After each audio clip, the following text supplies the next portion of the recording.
Haleluya, shalom saudara-saudaraku yang terkasih di mana saja Anda berada. Doa saya senantiasa untuk kita semua dalam keadaan sehat dan tetap berpengharapan hanya kepada Tuhan Yesus. Puji Tuhan. Saudara-saudaraku terkasih, memang beberapa hari ini kondisi kesehatan saya lagi terganggu dan saya kuatkan diri saya, kuatkan tubuh saya untuk bisa duduk berbagi kepada saudara-saudara di mana saja berada, dan saya percaya ini kena kasih kemurahan Tuhan yang terjadi di dalam hidup saya. Puji Tuhan.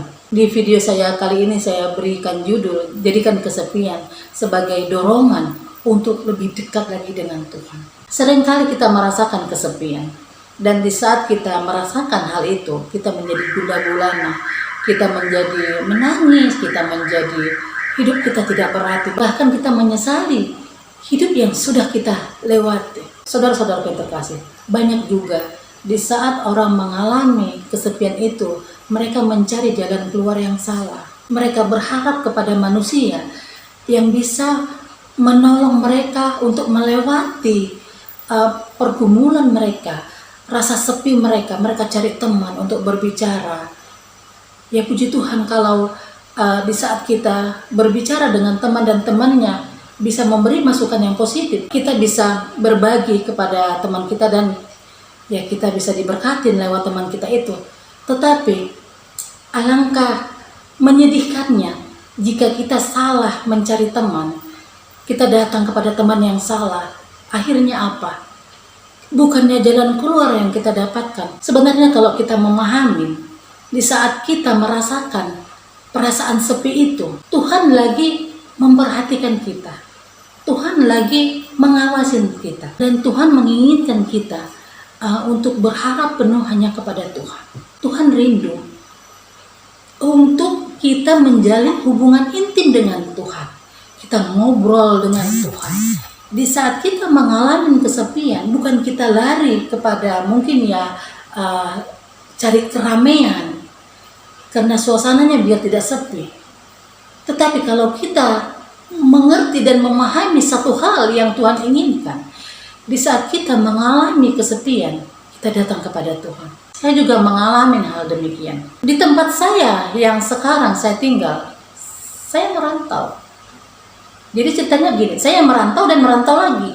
Dari kampung halaman saya merantau ke satu kota. Dan di satu kota, karena saya merespon akan panggilan Tuhan untuk saya belajar, saya merantau lagi, dan kami hanya hidup berdua, saya dengan anak.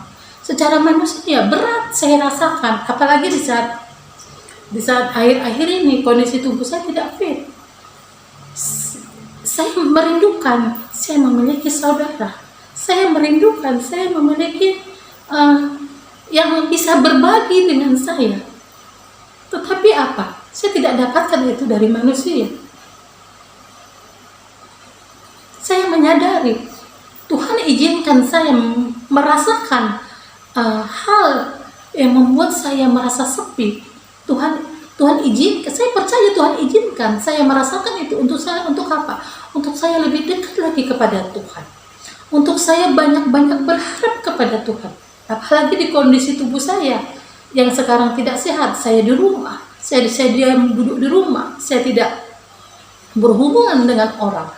Tetapi saya percaya Tuhan selalu ada buat saya dan anak saya. Jadi di saat dalam kondisi seburuk apapun, di dalam kondisi kita merasa sesepi apapun, tetapi kalau kita mengerti apa yang Tuhan inginkan di dalam hidup kita, kita mau menanggapi, kita mau meresponi apa yang Tuhan inginkan, kita datang, kita duduk di bawah kaki Tuhan, kita ngobrol, kita bangun hubungan intim dengan Tuhan. Jadi saudara-saudaraku yang terkasih, di saat kita merasakan kesepian itu, Tuhan inginkan kita lebih dekat lagi dengan Dia. Itu sebenarnya sinyal-sinyal Tuhan. Dan bagaimana kita meresponi apa yang Tuhan inginkan di dalam hidup kita. Rasa sedih, rasa kesepian, segala sesuatu di dalam hidup kita, saya percaya semuanya atas izin Tuhan. Oleh karena itu, di saat kita mengalami rasa itu, semakin dekatkanlah diri kita kepada Tuhan. Kita lebih banyak berkomunikasi dengan Tuhan. Saya akan membacakan ayat firman Tuhan di Yesaya 41 ayat 10. Demikianlah firman Tuhan. Janganlah takut, sebab aku menyertai engkau. Janganlah bimbang, sebab aku ini Allahmu. Aku akan menumbuhkan, bahkan akan menolong engkau. Aku akan memegang engkau dengan tangan kananku yang membawa kemenangan. Jangan pernah takut. Allah terus menyertai kita. Asalkan kita satu. Percaya kepada Tuhan. Berharap penuh kepada Tuhan. Dan menyerahkan segala sesuatunya hanya kepada Tuhan. Salam sehat selalu. Tuhan Yesus memberkati kita semua.